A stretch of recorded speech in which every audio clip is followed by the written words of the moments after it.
कैसे हो सब लोग? बढ़िया मैम। बढ़िया एकदम। ओके, नया चैप्टर शुरू करना है ना हमें आज? Yes ma'am. Yes. Last revise कर लिया तुम लोगों ने? मॉड्यूल तो यस हमने कर ही मैम। लिया था लास्ट क्लास में, है ना? ओके चलो, let me share my file, तो शुरू करते हैं हम लोग।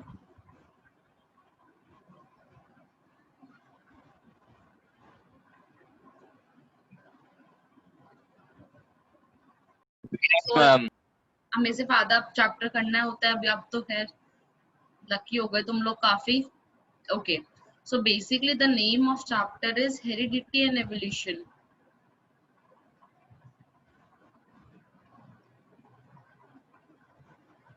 जिसमें से सीबीएसई ने बेसिक कॉन्सेप्ट ऑफ एवोल्यूशन को हटाया है अभी डिलीट सिलेबस में ना।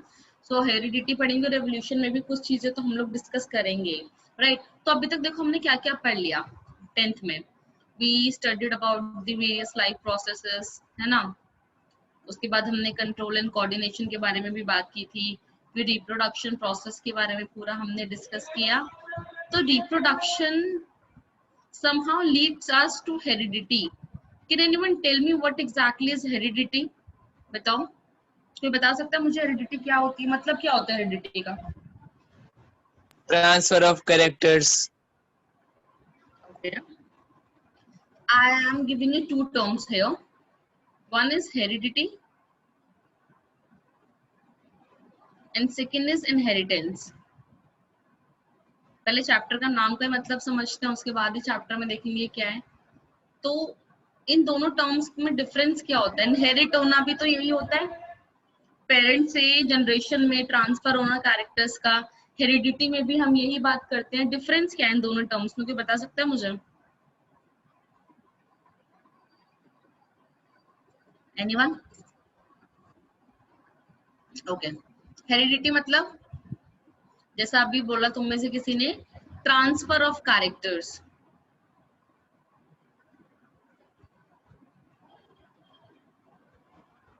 ठीक है, from parents to their offspring और देयर फर्दर जनरेशन। ठीक है, एंड इनहेरिटेंस मतलब only transfer, and transfer of not characters, it could be anything, property, ठीक है, ज्वेलरी, तुम्हारे हम जो बोलते हैं हमारी वैल्यूज, फैमिली वैल्यूज, ठीक है, anything whatever, even a single spoon, जो भी आपको पेरेंट्स से मिल रहा है, आपकी पूर्वजों से मिलता है, दैट इज इनहेरिट होके आपके पास आया है ना।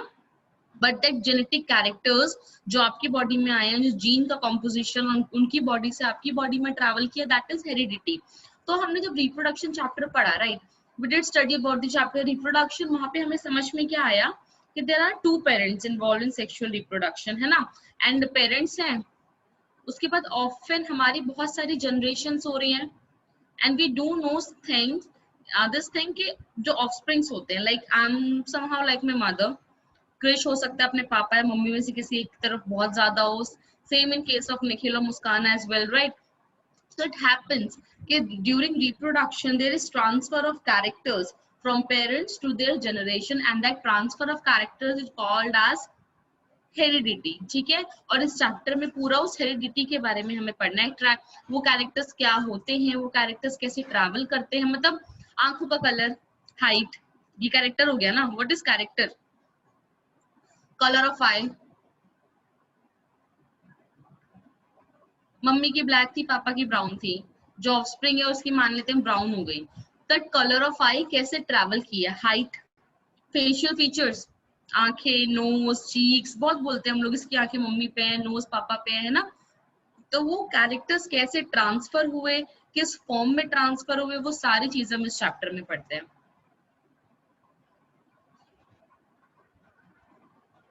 right? See definition here, the transmission of characters or trait. There is a slight difference between character and trait, I'll tell you later on, from one generation to another generation, or the transmission of characters from parents to their offspring. This is considered as hereditary. तो फिर आगे चलेंगे।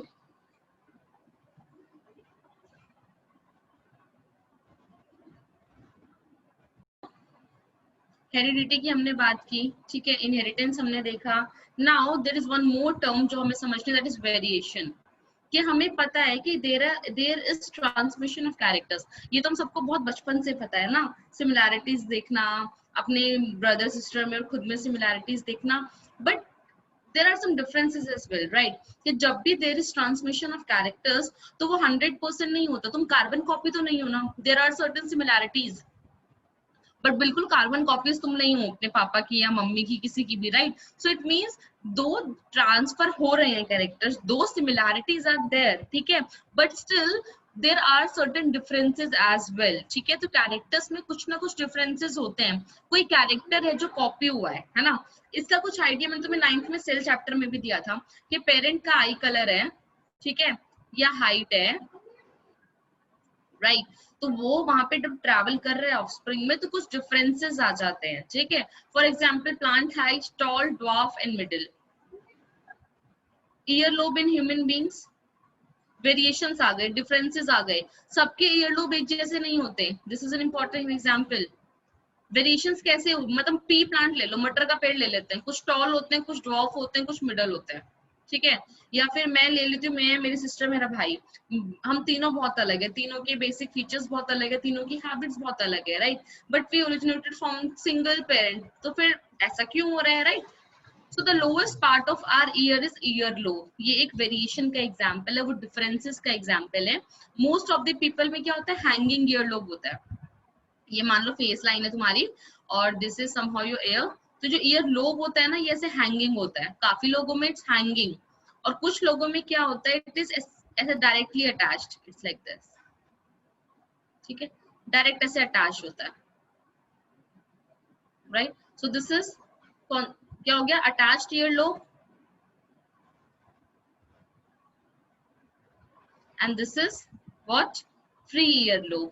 ये एक variation हो गई ना, दो अलग तरह के डिफरेंसेस हमें दिख रहे हैं. आधी पॉपुलेशन में ये होता है, आधी पॉपुलेशन में ऐसे होते हैं, ठीक है. So this is the kind of variation example. And variation leads to, कोई मुझे बता सकता है? वेरिएशन यानी small changes, differences, right? Variation leads to evolution. धीरे धीरे इकट्ठा होना शुरू हो जाती है ना चीजें, और बहुत सारी हो जाती हैं. चलो वेरिएशन की डेफिनेशन लिखो, फिर चलते हैं. अभी हमें हेरिडिटी समझ में आया, हमें वेरिएशन समझ में आई. वेरिएशंस वो चेंजेस होते हैं. फॉर एग्जांपल आज के ह्यूमन को लो और सालों पहले का जो ह्यूमन था, क्या वो एक जैसा था? नहीं, बहुत डिफरेंसेस आ गए हैं, ठीक है. क्योंकि हर बार जब भी रिप्रोडक्शन होता है, when there is copying of DNA, कुछ ना कुछ चेंजेस आते हैं, कुछ ना कुछ वेरिएशंस आती हैं, ठीक है. सो जब अब क्या होता है, आई सेड कि वेरिएशन लीड्स टू एवोल्यूशन. मैंने एक स्टेटमेंट यहाँ पे बोली, वेरिएशन लीड्स टू एवोल्यूशन. जो इस चैप्टर का सेकंड हाफ है, हमें पता है ना, evolution is the second half. So what exactly, so our next topic is accumulation of variations during reproduction. ये रिप्रोडक्शन जब भी होता है तो ओवर जनरेशन, देखो मान लेते हैं फॉर एग्जांपल हम F1 लेते हैं, ये एक पेरेंट है, ठीक है, इनका कोई ऑफस्प्रिंग है, राइट? अब क्या हुआ यहाँ से, तो ये F1 था, this is F1 first generation. अब इन्होंने रिप्रोड्यूस किया, यहाँ पे एक बेबी आया, दिस इज F2. तो यहाँ से जब पेरेंट जनरेशन से जब F1 बना तो मान लेते हैं 0.5% वेरिएशन आया होगा. फिर जब F2 गया तो F2 ने क्या किया, जो ये नया ये वेरिएशन वाले जो पेरेंट्स थे, इनके भी फीचर लेके आया, और ऊपर उनके तो फीचर्स इसके अंदर आ ही रहे हैं. तो 0.5 का यहाँ पे क्या हो गया, 0.10% वेरिएशन हो गया, ठीक है. अब वो वेरिएशन जब थर्ड जनरेशन होगा तो और ज्यादा हो जाएगा. सो व्हाट एग्जैक्टली हैपेंस हियर, जैसे जैसे जनरेशंस आगे बढ़ती जाती हैं वो वेरिएशंस इकट्ठी होती जाती हैं, ठीक है. फॉर एग्जांपल हम मान लेते हैं, हम दो तरह के रिप्रोडक्शन हम पढ़ते हैं. सबसे पहले हम बात करते हैं एसेक्सुअल रिप्रोडक्शन की.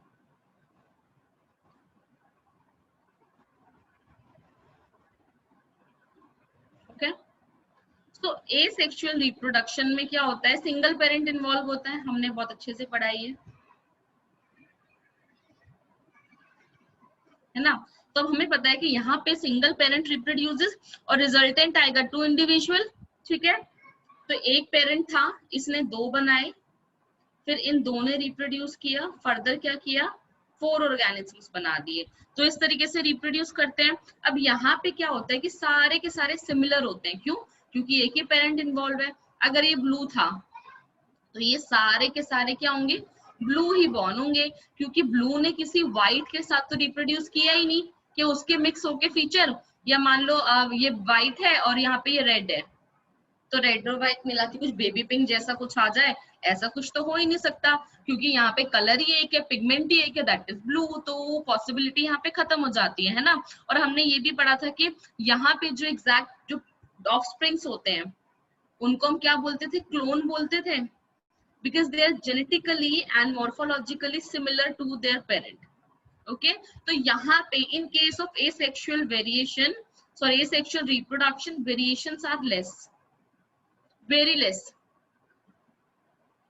और नॉट एट ऑल, या तो बहुत ही कम होती है या होती ही नहीं है। ठीक है, बहुत सालों में बाय डिफॉल्ट, ठीक है, कुछ ऐसा हो गया, कुछ इन्वायरमेंटल चेंजेस आ गए जिसकी वजह से कुछ वेरिएशंस आ जाती है, अदरवाइज चेंज का तो कोई सवाल ही नहीं उठता। ठीक है, इतनी बात समझ में आई?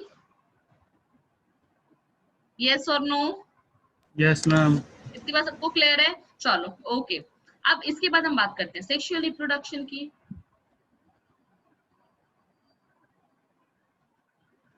What happens in case of sexual reproduction? कोई बताएगा मुझे क्या होता है इस केस में?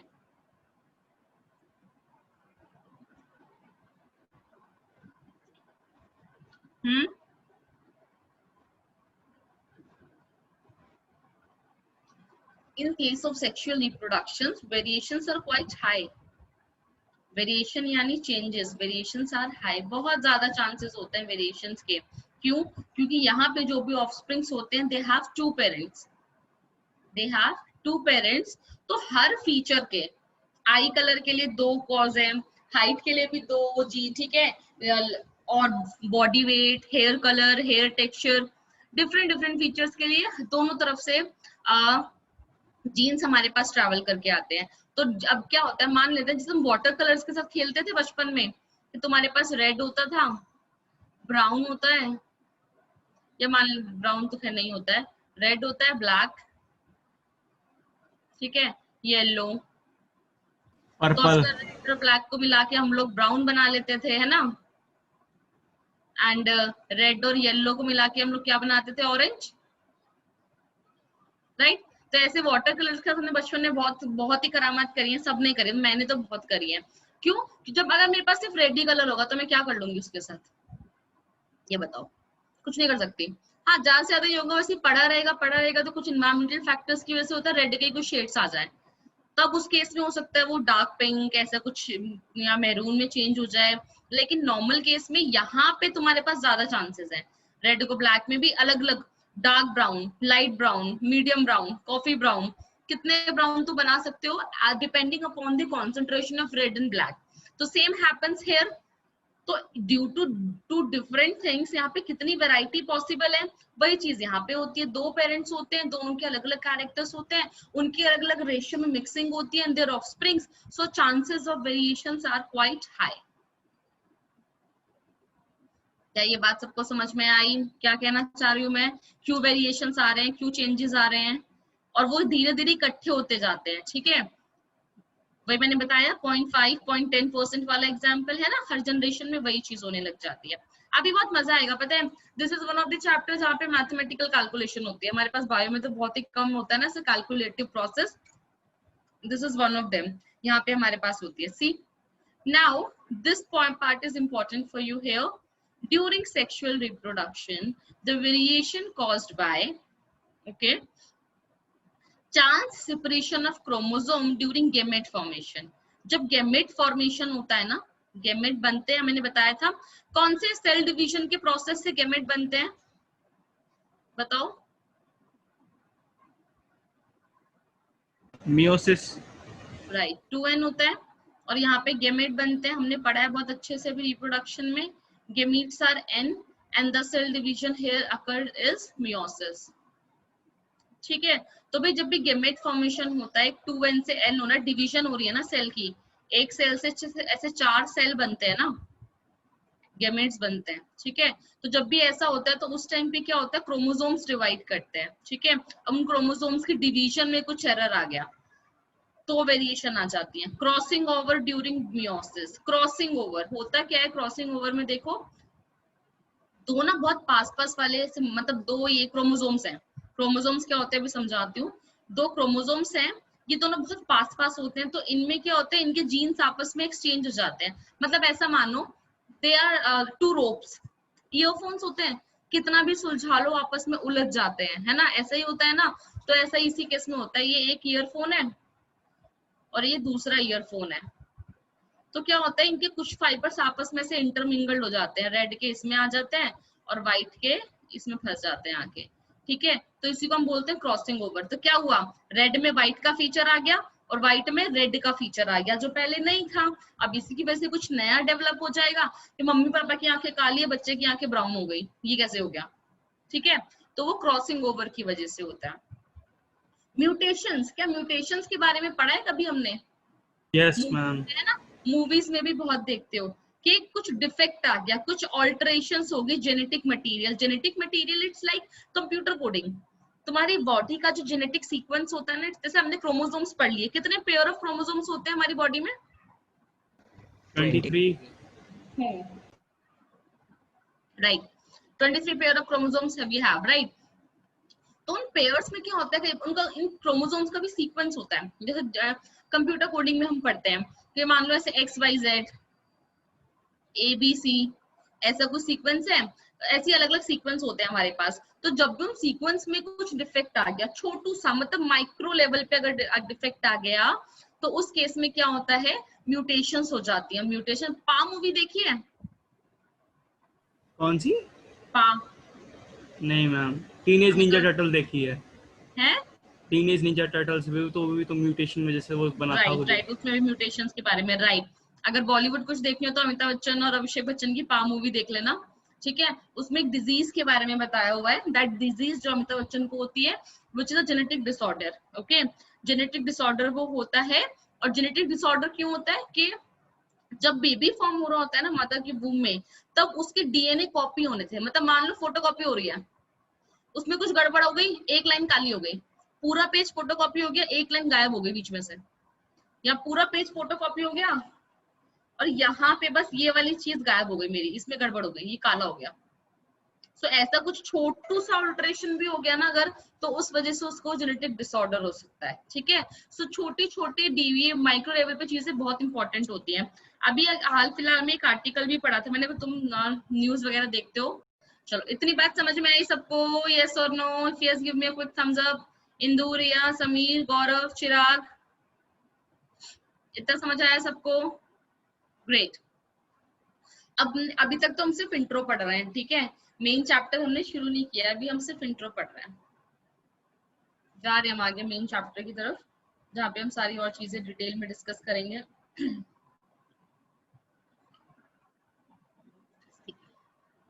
सिंपल सा पूरा पैराग्राफ लिखा हुआ है, this is very easy. Characters are transferred through genes. क्या ये जीन वर्ड सबने सुना है? यस और no? Is there yes anyone ma'am. Gene word नहीं सुना? नो, बिल्कुल। हमने 9th में सेल चैप्टर पढ़ा था, वहां हमने न्यूक्लियस के बारे में पढ़ा था, वहां भी हमने पढ़ा था, ठीक है। सो कैरेक्टर होते हैं जो ट्रांसफर होते हैं through genes present in DNA molecules in the chromosome, present in the nucleus of the cell. Basically characters किससे ट्रांसफर होते हैं? गेमेट से। गेमेट ही तो है ना, मेल गेमेट और फीमेल गेमेट, इनका न्यूक्लियस, ये आपस दोनों न्यूक्लियस आपस में फ्यूज करके एन न्यूक्लियस आपस में फ्यूज करके 2n न्यूक्लियस बनाता है। और ये न्यूक्लियस मतलब सेल तो है ही इसके आसपास, फर्दर अब यही तो डिवाइड होता है। तो जो मेजर ट्रांसमिशन ऑफ कैरेक्टर्स या फिर ब्रेन ऑफ सेल कौन होता है? न्यूक्लियस होता है, बिल्कुल सही बात है, ठीक है। देखो इधर, the inheritance of characters is due to the fact that both father and the mother contributes equal amount of genetic material, बिल्कुल सही बात है। यहाँ से भी n अमाउंट जाता है और यहाँ से भी n अमाउंट ही जाता है, okay. So for each trait, her trait के लिए, मतलब मैं बोलती हूँ आई कलर, ठीक है, कोई भी कलर के लिए, कोई भी ट्रेट के लिए, या मेरी हाइट के लिए, या मेरी वॉइस के लिए, मतलब I'm carbon copy, kind of carbon copy of my mother. I just looks like her. There's minor differences in between her and me. और एक जीन मम्मा से आया होगा, राइट? हाइट के लिए भी एक पापा से एक मम्मी से, तो हर कैरेक्टर के लिए एक पेयर रिस्पॉन्सिबल होता है, ठीक है? और उस पेयर का हाफ जो है वो पेरेंट मदर से आता है और हाफ किससे आता है? फादर से आता है, ठीक है? फिर उसके बाद फर्दर प्रोसेसिंग होती है, उसके बारे में अभी हम बात करेंगे। अब ये सारी चीजें, ठीक है, हमें अभी तक समझ के आया हेरिडिटी मतलब ट्रांसफर होती हैं चीजें, बिल्कुल सही बात है, कैरेक्टर्स ट्रांसफर होते हैं, उससे वेरिएशन, और लेकिन 100% प्योर फॉर्म में नहीं होते हैं, देयर आर सर्टेन वेरिएशन जो हर जनरेशन में इकट्ठी होती जाती है, व्हिच लीड्स टू एवोल्यूशन, ठीक है? वो हमने बात की। उसके बाद हम बात कर रहे हैं अब ये कि जो इनहेरिटेंस ऑफ कैरेक्टर्स होता है ना, it is through genes. Character transfer हो रहा है, समझ में आ रहा है? किसके थ्रू हो रहा है? जीन्स के थ्रू, डीएनए के थ्रू, क्रोमोसोम, जो सबके सब ये कहाँ प्रेजेंट है? न्यूक्लियस में प्रेजेंट है, और जनरेशन में हाफ हाफ दोनों तरफ से जाता है। और इन सारी चीजों के बारे में सबसे पहले जिन्होंने पढ़ना शुरू किया था या स्टडी करना शुरू किया, he was Gregor John Mendel. This is a very very important name, and this man is called as father of genetics, father of genetics, ठीक है? पूरा नाम याद रखना इनका। इन्होंने अपना पूरा एक्सपेरिमेंट किया था गार्डन पी प्लांट, मटर का जो पेड़ होता है उस पे किया था। कोई मुझे मटर के पेड़ का साइंटिफिक नेम बता सकता है? निखिल आवाज नहीं आई, कुछ बोला तुमने शायद।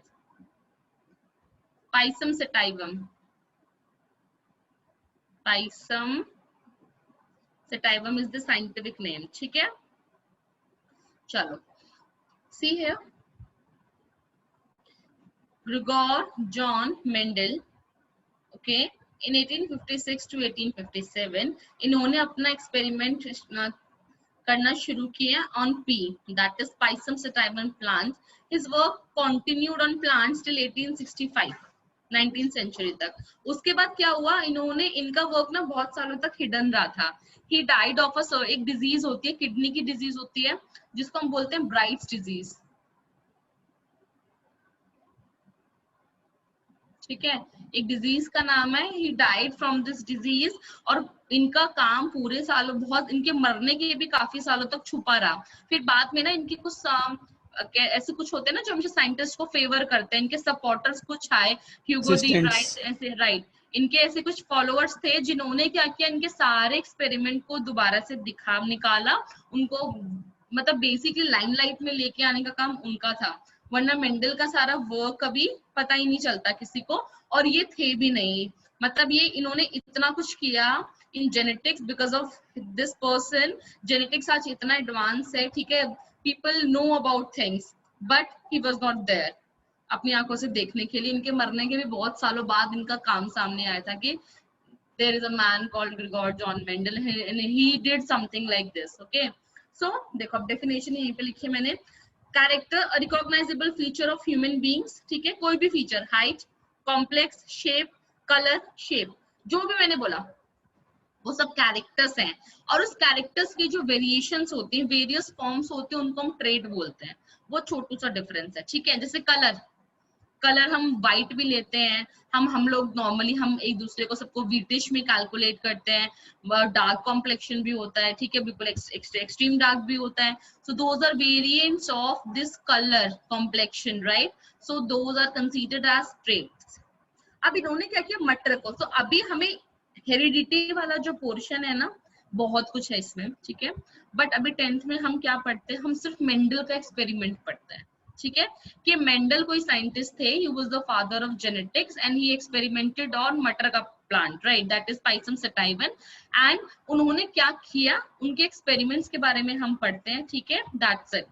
So let's see, और कुछ टर्म्स के बारे में तुम्हें मैं बताऊंगी। You can see so many terms here, right? काफी सारी टर्म्स हैं, पहले ये लिख लो, उसके बाद करके अब हम सारी टर्म्स को समझते जाएंगे, ठीक है? देखो, क्रोमोसोम क्या होता है, जीन क्या होता है, डोमिनेंट जीन। अब जीन के दो टाइप हो गए, डोमिनेंट जीन और रिसेसिव जीन, दो ये तीन टर्म्स इंटर रिलेटेड, जीनोटाइप और फिनोटाइप। अभी तक तुमको नाम सबके पता है, ठीक है, बट आई एम अज्यूमिंग काफी चीजें भूल गए होगे, 9th में बताया था तुमको मैंने ये सब। अब बस ये चीज तुम्हें याद होगी, F1 generation, first generation, when two parents, देखो definition, when two parents cross to produce offspring, so their offspring is called as first generation। मतलब मेरे पेरेंट्स, तो मैं, मेरा भाई, मेरी बहन हो गए फर्स्ट जनरेशन, ठीक है। अब हमारे जो बेबीज होंगे आने वाले, वो हो जाएगी सेकेंड जनरेशन, ठीक है।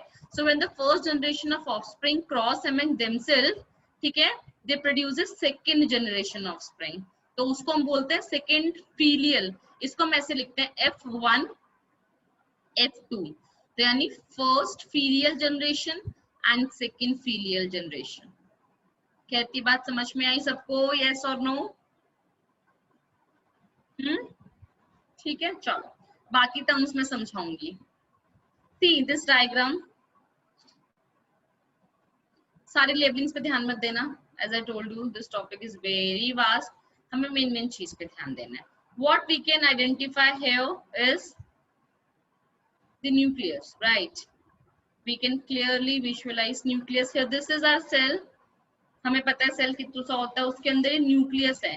न्यूक्लियस के अंदर during cell division, this is important, ठीक है, कि नॉर्मली व्हाट हैपेंस, मैं बस रिवाइज करा रही हूँ चीज पूरी।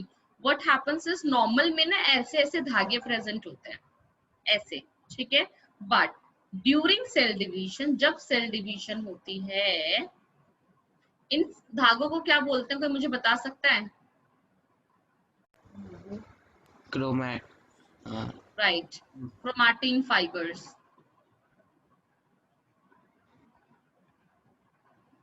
ठीक है। और सेल डिवीजन के टाइम पे क्या होता है, ऐसे फाइबर ना आपस में क्रॉस कर जाता है। Just try to imagine things, बहुत इमेजिन करोगे ना तो काफी टॉपिक जो मुश्किल से होते हैं ना, इजी हो जाएंगे तुम्हारे लिए समझने, अदरवाइज फिर ऐसी हवा में चलेंगी चीजें, ठीक है। सो देखो, you can see here this chromosome. अब इस क्रोमोसोम का ऐसे हाई व्यू बनाया मैंने, ठीक है, इसका इनलार्ज किया, ये रहा, दिस इज अ क्रोमोसोम, जिसमें से आर्म्स होती है। छोटू आर्म को हम पी आर्म बोलते हैं, बड़े वाला आर्म को हम क्यू आर्म बोलते हैं। यहाँ पे सेंटर में ऐसी कॉन्स्ट्रिक्शन होती है, सेंट्रोमेयर बोलते हैं इस कॉन्स्ट्रिक्शन को, ठीक है, उस पर हमें ध्यान नहीं देना, दिस इज नॉट इम्पोर्टेंट अभी इस लेवल पे। तो अब मैंने जब और पास से इस क्रोमोसोम को देखा, तो मैंने क्या देखा, स्प्रिंग होता है, अ स्प्रिंग लुक्स लाइक, देख ऐसे ऐसे ऐसे ऐसे ऐसा, कि ये विंग है, ये इसका आर्म है, पर ये किससे कैसे बना है, ऐसे बना है, ऐसे जाला बना हुआ है किसी चीज का।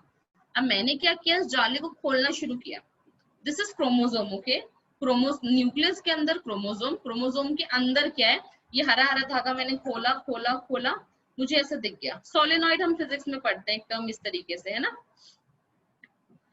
और खोलते गए, ऐसे धीरे धीरे धीरे धीरे खोलते गए हम इसको, काफी मतलब काफी ऐसे पूरा अच्छे से पूरा जाल बना हुआ था, मैंने सब खोल दिया, खोलते गए। सो क्या है ये, see, DNA. So chromosome is made up of DNA, ये रहा, ये डीएनए है, ठीक है, ऐसा दिखता है डीएनए, दिस इज डीएनए, ठीक है। डीएनए के ऊपर ऐसे हमें कुछ बेसिस दिखते हैं। अब डीएनए तो बहुत लंबा होता है, डीएनए बहुत लंबा होता है ना। डीएनए का मतलब एक ये सेगमेंट है, मान लेते हैं ये आई कलर के लिए कोड करता है, फिर ये सेगमेंट है जो हाइट के लिए कोड करता है। तो any specific segment of DNA जिसका कुछ स्पेसिफिक फंक्शन होता है, दिस वन, जैसे ना ऐसे एक जीन हो गया और ये एक दूसरा जीन हो गया। सो द पूरा डीएनए, और डीएनए के अंदर क्या है, जीन है।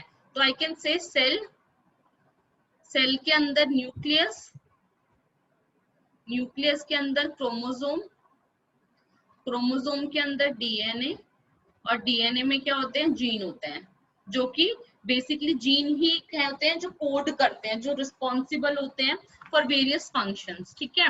अब देखो तुम्हें वो स्टेटमेंट भी समझ में आएगा, ये characters are transmitted through genes present in DNA, बिल्कुल सही बात है, डीएनए इन द क्रोमोसोम, किसमें, क्रोमोसोम में, जो कहाँ प्रेजेंट है, न्यूक्लियस में प्रेजेंट है। तो यानी ये पूरा पैराग्राफ मैंने इस डायग्राम से आपको समझाया है अभी, तो हमें समझ में आया क्रोमोसोम क्या है। तो हमें ये भी समझ आएगा, chromosome it is a thread like structure in the nucleus of a cell, ठीक है, फॉर्म्ड ऑफ, क्रोमोसोम किससे मिलकर बना होता है, DNA which carries the genes. पर क्रोमोसोम में सिर्फ डीएनए नहीं होता, क्रोमोसोम्स में और भी चीजें होती हैं, ठीक है, डीएनए के अलावा। It is a unit of DNA, बिल्कुल सही बात है। On chromosome, again same statement है ना, बार बार बोल रहे हैं ये चीज, gene on DNA, DNA on chromosome, which governs the synthesis of one protein। Basically जो हमारे कैरेक्टर्स होते हैं ना, आई कलर, हाइट अगेन, ठीक है, तो ये क्या होता है, दिस कैरेक्टर्स आर कंट्रोल। जैसे हमने पढ़ा था ना, ट्रिप्सिन क्या करता है, प्रोटीन डाइजेस्ट करता है। Trypsin is a protein digesting enzyme, और खुद में भी वो प्रोटीन ही होता है, ठीक है, वो एक प्रोटीन है जो प्रोटीन डाइजेस्ट करता है। ऐसे हमने पढ़े थे कुछ स्टीरॉइड्स वाले हार्मोन्स हमने पढ़े थे, तो हार्मोन्स का भी कॉम्पोजिशन हमने अलग अलग पढ़ा था, एंजाइम का कॉम्पोजिशन हमने अलग अलग पढ़ा था।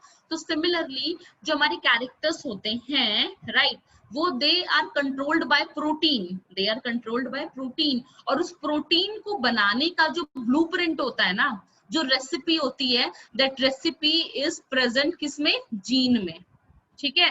तो जीन के पास रेसिपी होती है जिससे एक्स प्रोटीन बनेगा, और वो एक्स प्रोटीन क्या करेगा, तुम्हारा फीचर। फिर एक वाई जीन है जो वाई प्रोटीन की रेसिपी बता रहा है, जो वाई फंक्शन कंट्रोल करता है, ठीक है। सो अब देखो, it is a unit of DNA which governs the synthesis of one protein that controls a specific characters, ठीक है। genes are the unit of heredity। इन्हीं की वजह से, अगर ये ब्लूप्रिंट नहीं है ना, तुम्हारे पास नक्शा ही नहीं है, तुम्हारे पास रेसिपी नहीं है, तो क्या सब्जी उबाल के मिक्स कर दोगे, ऐसा थोड़ी ना करते हैं, ठीक है। So that's why this are important. अभी इतनी बात जो मैंने बोली समझ में आया? Yes gene, ma'am. जीन के पास क्या होते हैं, कोड्स होते हैं। जीन के पास कहते हैं ना कोड, कंप्यूटर कोड्स होते हैं। तुम आजकल तो मूवीज में भी बहुत दिखाते हैं, इसका कोड उसका कोड, बॉम्ब्स के लिए भी न्यूक्लियर कोड्स चाहिए होते हैं, इतनी साइंस फिक्शन देखते हो तुम लोग, है ना। तो जीन के पास कोड होते हैं for protein synthesis. What is the site of protein synthesis, कोई मुझे बता सकता है, within a cell?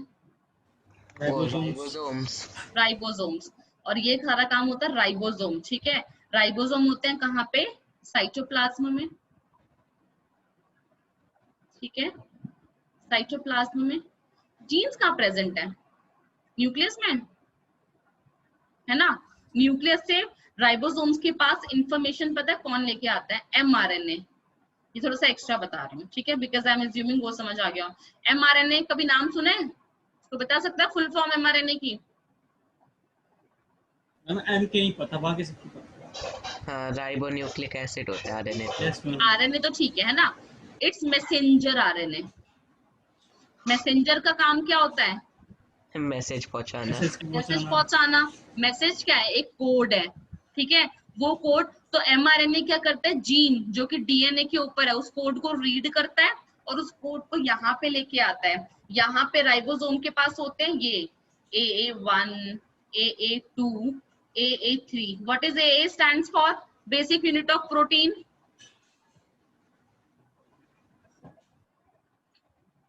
Proteins are made up of amino acids. Amino acid, right. जैसे ना ऐसा होता है AA1, AA2 और AA अमीनो एसिड 3, है ना, या AA2, AA3 और AA1। इनका सीक्वेंस चेंज हो गया ना, तो ये प्रोटीन A है और ये प्रोटीन B है, इसका काम अलग हुआ, इसका काम अलग होगा। तो किस सीक्वेंस में इनको कंबाइन होना है, ये कोड कौन लेके आता है, एमआरएनए यहाँ तक लेके आता है। ऐसे काम करती है पूरी जेनेटिक्स आपकी बॉडी के अंदर। थोड़ा सा कुछ रिलेट कर पा रहे हो चीजों को, सेल के अंदर क्या हो रहा है, यस और नो? डाउनलोडिंग फाइल जैसा कुछ है ये। राइट, एग्जैक्टली वही हो रहा है, ठीक है। एक है सीक्रेट एजेंट है, ठीक है, जो कोड्स लेके आ रहा है। जीन पूरा डीलर है जो कोड दे रहा है, ओके। और दूसरा है जिसका काम है मार्केट में चीजें पहुंचाना। मार्केट में चीजें राइबोसोम पहुंचाएगा आपका, ठीक है। राइबोसोम अमीनो एसिड्स को कंबाइन कराएगा और प्रोटीन बनाएगा। राइबोसोम देखो, ये एमआरएनए ऐसा होता है सिंगल, डीएनए डबल स्ट्रैंडेड होता है ना, आरएनए जो होते हैं ना, कोई भी आरएनए सिंगल स्ट्रैंडेड होते हैं। ये तुम्हारा राइबोसोम्स ऐसे बैठ जाता है, राइबोसोम ऐसे रीड करना शुरू कर देता है पूरी कोड को, इसके ऊपर जो कोड होता है, और फिर तुम्हारे अमीनो एसिड्स को कंबाइन करवा देता है, ठीक है। इज इट क्लियर, सबको इतनी बात समझ में आई?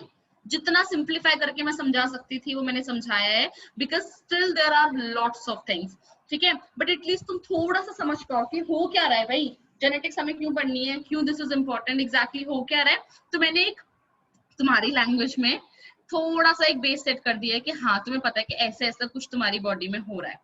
चलो चाहो तो नोट किया जाता है, यस और नो, यस मैम। है ना। और डिकोडिंग मतलब उसको बेसिकली ट्रांसलेट ही किया जाता है ना फर्दर, ये भी हम मूवीज में देखते हैं, कोई कोड है किसी और भाषा में, उसको ट्रांसलेट करना है, तो ये जो कोड लेके आता है इसको ट्रांसलेट किया जाता है ताकि प्रोटीन बनाया जा सके, तो उसको हम बोलते हैं ट्रांसलेशन।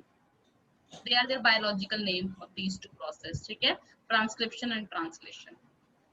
जब तुम जेनेटिक्स पढ़ते हैं ना, और बहुत कुछ मतलब they are multi step process, बहुत कुछ होता है इन प्रोसेसेस में, बस हमें बस एक आइडिया लेना था, हमने ले लिया। तो चलो अब हमें और भी चीजें समझ में आ गई, हमें क्रोमोसोम समझ आया, जीन समझ आया, डीएनए समझ आया, और कैसे जेनेटिक्स में ये सब आपस में इंटर रिलेटेड होके काम कर रहे हैं हमें वो समझ में आया। अभी हमें डोमिनेंट जीन रिसेसिव जीन की बात करनी है, ठीक है, genotype phenotype. So let me tell you what are dominant gene and recessive gene. So see, अब क्या होता है, हमने क्या बोला कि जो ऑफस्प्रिंग है ना, ऑफस्प्रिंग के पास दोनों पेरेंट के फीचर आते हैं कि there is always a pair which control, gene pair होता है जो कंट्रोल करता है कैरेक्टर्स को, जीन का पेयर होता है ना, जो कैरेक्टर्स को कंट्रोल करता है। नाउ व्हाट हैपेंस इज कि मान लेते हैं जैसे कि मेरे केस में मान लेते हैं, ठीक है, I am just taking my example के राइट माय हेयर, मेरे पास एक हेयर के लिए बड़ा जीन मम्मी से आया, मदर से, ठीक है, एक छोटा एच आया किससे, फादर से, okay. But the point is मेरी मम्मी वाला जो जीन था ना वो बहुत पावरफुल था, उसने क्या किया, पापा के जीन को सप्रेस कर दिया, जिसकी वजह से मेरे हेयर बिल्कुल मेरी मम्मी के जैसे हैं, ठीक है, विच इज ट्रू, ओके, बिल्कुल मेरी मदर के जैसे हैं। सो ये वाला जीन द कैपिटल एच, एक पेयर है ना, ये पेयर कंट्रोल कर रहा है, एक यहाँ से आया, एक यहाँ से आया। सो ये कैपिटल एच जो डोमिनेट का मतलब क्या होता है, जो बहुत पावरफुल है, जो सामने वाले को चुप करा दे, सो इसको हम बोलते हैं डोमिनेंट जीन, बिकॉज इसने अपना फीचर रिप्रेजेंट किया। बिकॉज मेरी mother has thin hair and smooth hair है, माय फादर उनका टेक्सचर थोड़ा सा अलग है, he has curly hairs, right, तो मेरे बिल्कुल स्ट्रेट है, मम्मी वाले, तो डोमिनेंट हो गया मदर वाला जीन, और फादर वाला जो जीन था वो कैसा हो गया, रिसेसिव जीन, ओके। बट अब मेरी सिस्टर की हम बात करें अगर, तो सिस्टर के केस में क्या हुआ, जो ये कैपिटल एच था ना, it stands for curls and small h stands for straight, क्योंकि उसके हेयर कर्ली हैं, उसके हेयर बहुत हेवी हैं, काफी लंबे हैं उसके हेयर, ठीक है, तो उस केस में कर्ल वाला फीचर डोमिनेंट हो गया और ये वाला फीचर रेसेसिव हो गया। रेसेसिव जो छुप गया, डोमिनेंट जिसने खुद को प्रेजेंट कर लिया, ठीक है। अब देखो dominant gene, the gene which decides the appearance of an organism, यही वो जीन है जो तुम्हारी अपीयरेंस, तुम्हारी आंखों का कलर, तुम्हारे लिप्स, तुम्हारे ईयर, ठीक है, तुम्हारी नेक, तुम्हारी बॉडी, सब ये डिसाइड कर रहा है। So the gene which decides the appearance of an organism even in the presence of an alternative contrasting gene, कि एक दूसरा जीन है जो सेम कैरेक्टर के लिए कोड करता है, ठीक है, लेकिन उसकी प्रेजेंस में भी ये वाला जीन खुद को ही रिप्रेजेंट करेगा, ठीक है, ऐसे जीन को हम बोलते हैं dominant gene and it is represented by a capital letter, जैसा मैंने किया। Now the recessive gene, the gene which can decide the appearance of an organism, कब, only in the presence of another identical gene, मतलब recessive gene वाला, ये मान लो, मतलब मेरे ऐसे मैंने बोला ना ये डोमिनेंट है, ये रिसेसिव है, तो मेरे केस में कर्ली हेयर कब होते हैं, जब दोनों एच होते हैं। जब ये कैपिटल एच और स्मॉल एच था तो भी कैपिटल, उसकी प्रेजेंस में भी कैपिटल ने खुद को रिप्रेजेंट किया, तो वो डोमिनेंट था। लेकिन रिसेसिव खुद को कब रिप्रेजेंट करेगा, जब दोनों एच होते। अगर मेरी मदर का भी कर्ली हेयर होते और पापा के भी कर्ली हेयर होते तो उस केस में ये खुद को रिप्रेजेंट करता और मेरे हेयर भी कर्ली होते, ठीक है।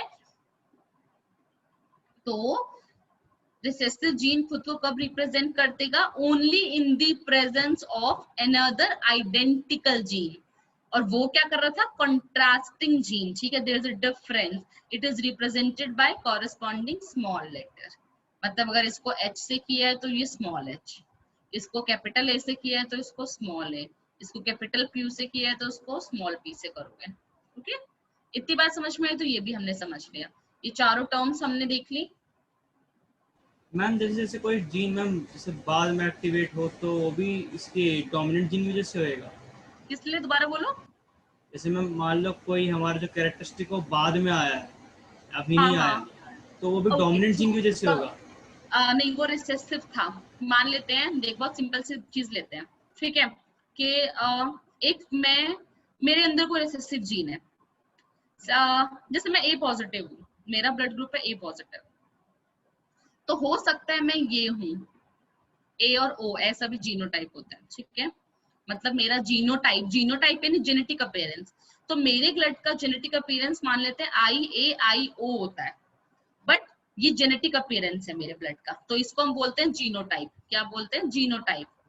लेकिन मेरा फिनोटाइप क्या है? मेरे पास ओ ब्लड ग्रुप वाला जीन भी है, मेरे पास ए ब्लड ग्रुप वाला जीन भी है, ठीक है। तो लेकिन मेरा जो ब्लड ग्रुप है वो क्या है? ए। तो मेरा फिनोटाइप कैसा हो गया? ए ब्लड ग्रुप। मेरा फिनोटाइप कैसा हो गया? ए ब्लड ग्रुप, ठीक है। इतनी बात समझ में आई देवांश? Yes ma'am. पूरा नहीं हुआ अभी, ठीक है। अब मेरे केस में ओ रिसेसिव है, यानी मेरा तो ओ ब्लड ग्रुप नहीं था, है ना। और देखने वाले को सिर्फ ये दिखाई दे रहा है कि मेरा ब्लड ग्रुप तो ओ है, किसी को देख के थोड़ी पता चल रहा है कि मेरे अंदर ओ वाला जीन भी था, ना मेरे पेरेंट्स, क्योंकि मेरे ये सब मैं एक्चुअल अपने एग्जांपल लेके तुम्हें समझा रही हूँ, ठीक है। तो वो तुम इजी हो जाएगा, क्योंकि मेरे फादर का ब्लड ग्रुप भी है, मेरी मदर का ब्लड ग्रुप भी है, मुझे क्या पता उन दोनों में से किसी के अंदर ओ टाइप था जो मेरे अंदर आ गया, है ना। अब मान लो मेरे हस्बैंड होते हैं, उनका ब्लड ग्रुप कोई मान लेता है, चलो बी ब्लड ग्रुप है, ठीक है। और बी में भी उनका पता कैसा है? IB और IO, यानी जीनोटाइप तो IB और IO है, और फिनोटाइप कैसा है? बी, ठीक है। अब जो हमारा ऑफस्प्रिंग होगा, चलो मान लेते हैं 2 3 कितने भी एग्जाम्पल, जिसमें से एक ऐसा है जिसका ब्लड ग्रुप O आ गया। ना मेरा ब्लड ग्रुप O है, ना मेरे हस्बैंड का ब्लड ग्रुप O है, लेकिन हमारे बेबी का ब्लड ग्रुप O आ गया। कैसे? क्योंकि उसके पास यहाँ से भी IO आया और यहाँ से भी IO आया, जिस केस में O के उसका O ब्लड ग्रुप हो गया। आई बात समझ में देवांश? अब आ गई मैम। ठीक है ना? ओके। आगे हाथ, हाँ देवांश के क्वेश्चन में मैंने तुम्हें जो बची हुई 2 टर्म थी ना वो भी समझा दी, और तुम्हें पता भी नहीं चला। Genotype is description of jeans present in an organism. Blood group वाले एग्जांपल मैंने आई, देखो ब्लड ग्रुप का था ए ब्लड ग्रुप और बी ब्लड ग्रुप, लेकिन जीनोटाइप क्या था? IA IO IB IO, ठीक है, पेयर होता है ना। तो genotype in genetic appearance and phenotype यानी physical appearance, right. So all these terms are discussed now. So is it clear to everyone? किसी और को कोई भी डाउट है तो पूछ सकता है। चलो अब लिख लो टर्म्स, अब आराम से लिखोगे तो समझ में आ जाएंगे। अभी तक तो मैं स्लाइड आगे पीछे घुमा रही थी, ठीक है, तो अब तुम्हें समझ में आ जाएगा, because everything is discussed now. अब हमने जनरल टर्म्स देख ली कि मेंडल ने क्या क्या टर्म्स यूज की, हम जेनेटिक्स में क्या क्या पढ़ते हैं। Till now we know Mendel is the father of genetics, है ना, Gregor Mendel, and he used मटर का plant, right, pea plant, Pisum sativum. Please याद कर लेना साइंटिफिक नेम, कि नॉर्मली पी प्लांट नहीं लिखा होता है, पाइसम सटाइवम ही लिखा होता है, so you need to learn that, okay.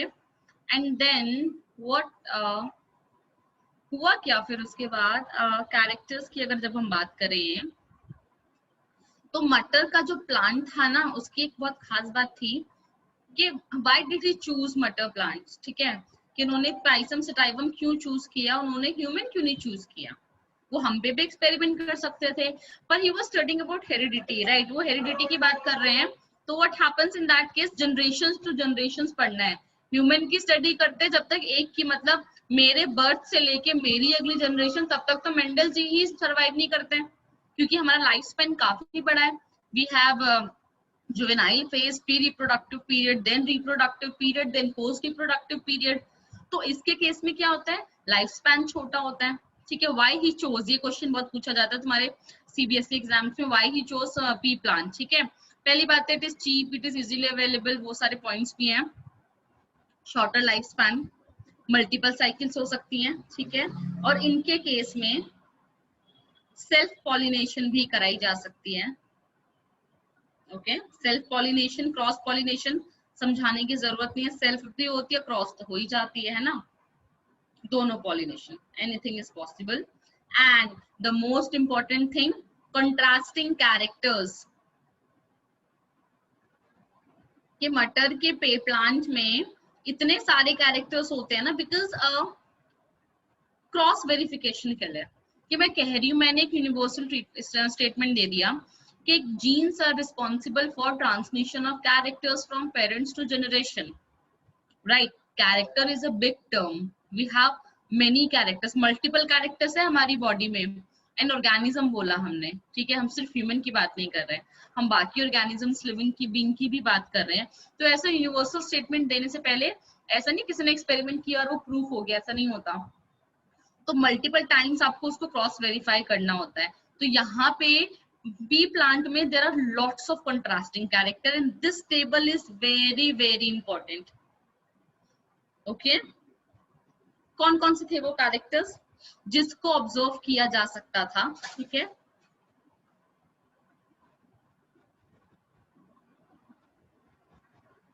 सी है लेंथ ऑफ प्लांट, ठीक है, या तो पी प्लांट टॉल होता है या पी प्लांट डॉर्फ होता है. Dominant and recessive is important. See है फ्लावर पोजीशन, फ्लावर्स की जो पोजीशन होती है, pea plant is a flowering plant, ठीक है, एंजियोस्पर्मा. सो जो फ्लावर की पोजीशन होती है, इट कुड बी एक्सियल और टर्मिनल. ये मान लो ये स्टेम है, टर्मिनल यानी ऐसे टॉप पे फ्लावर होते हैं, ठीक है. एक्शियल यानी ऐसे यहाँ एक्सिस पे जो फ्लावर्स होते हैं ना, they are axial flowers. Shape of pod, pod क्या होता है, मटर का छिलका होता है, दैट इज पॉड. ओके, तो मटर का छिलका जो होता है, ये इसके अंदर हमारे दाने होते हैं ना मटर के, ऐसे, right. So it could be inflated और it could be constricted, wrinkled type का. तो इन्फ्लेटेड वाला feature is dominant and constricted वाला is recessive. Colour of pod, देखो, length of plant, flower position, shape of pod, colour of pod, या तो हरा होगा या येलो होगा. शेप ऑफ सीड, राउंड और रिंकल, ये सीड, ये मटर के दाने. कलर ऑफ कॉटिलेडन, येलो और ग्रीन.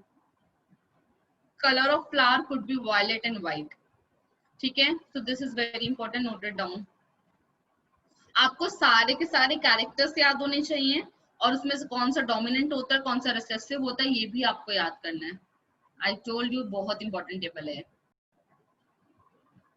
चलो, लेट्स डू सम क्वेश्चंस, जितने भी हो पाते हैं हमसे अभी. Question number 1 and question number 2, just read this question and give me the answer. I already got 2 answers. Nikhil ने आंसर कर दिया, दीपांशु ने आंसर कर दिया, ठीक है. बाकी लोग आंसर करो. Okay, got the answer from Devansh as well. Nice, फटाफट से इतनी देर में आ जाने चाहिए थे सबके आंसर. क्रिश, गुड. मेरे 4 नालायकों ने आंसर कर दिया, पांचवे ने भी कर ही दिए. 4 ही हुए ना, तो निखिल, दीपांशु, देवांश और क्रिश, ठीक है.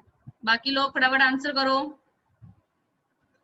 गुड कार्तिक, बाकी ना, बाकी लोग फटाफट से. चिराग,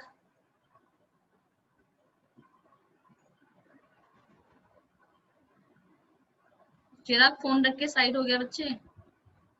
ओके, इंदू, वेरी गुड. कौन रह गया, किसने आंसर नहीं दिया मुझे. समीर, एक आंसर प्लीज. बाकी कार्तिक, ओके, ठीक है, लगभग सबने आंसर कर दिए हैं. बाकी लोग, गौरव आंसर नहीं किए.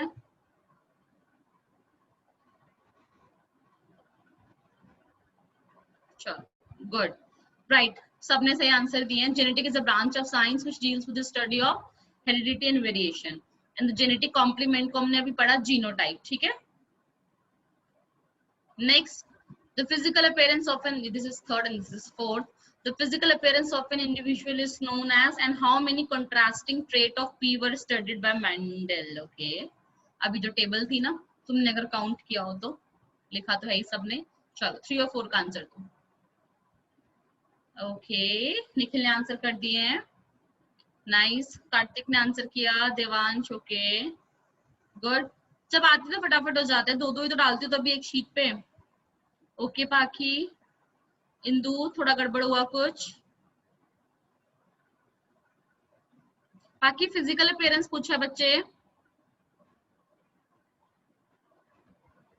Deepanshu physical appearance. Okay Krish. Good पाकी, अब ठीक है. फिजिकल नहीं दिया था. हेट्रोटाइप मार खानी है. अच्छा 4 का पढ़ लिया मैंने वो, सॉरी. फिर भी मार खा लियो, कोई बात नहीं. साल भर का कोटा रहता है तुम्हारा इस साल तो, है ना देवांश? मेरे से तो आप उठा बैठा कराने वाले थे. है क्या करूं मैं, तो मिला ही नहीं उसके बाद. एक कोरोना ने मिलवाने ही नहीं दिया. मैं दोबारा से क्या करूं मैं, बताओ. चलो गुड गुड, सबने सही आंसर दिया. Phenotype and 7 characters. Okay, D and C. चलो वन मोर क्वेश्चन कर पाएंगे क्या हम? आहा, चलो टेबल तुम्हारे सामने है. Which one of the following trait of garden pea studied by Mendel was a recessive feature?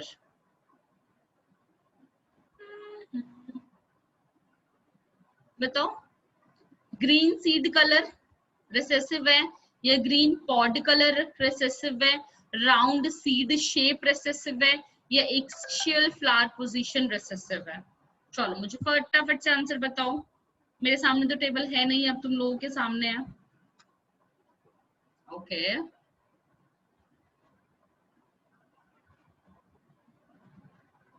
Recessive पूछा है, डोमिनेटिंग नहीं पूछा है.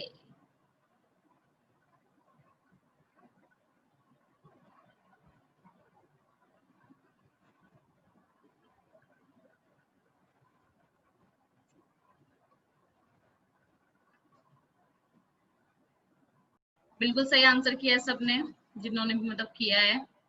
सबका यही है ना? Okay nice. ठीक है, so here we are done with the first topic. अभी नेक्स्ट क्लास में हम लोग इसके जो पूरे मेंडल के एक्सपेरिमेंट्स में इन्होंने क्या किया था हम लोग वो करना शुरू करेंगे. ठीक है, कोई भी डाउट हो just go through whatever help book you have with you. I will upload the module, go through that as well, read from NCERT and start collecting your doubts so you can ask in the next class. Is it clear to everyone? Yes or no? Yes ma'am. Okay, bye bye. Bye.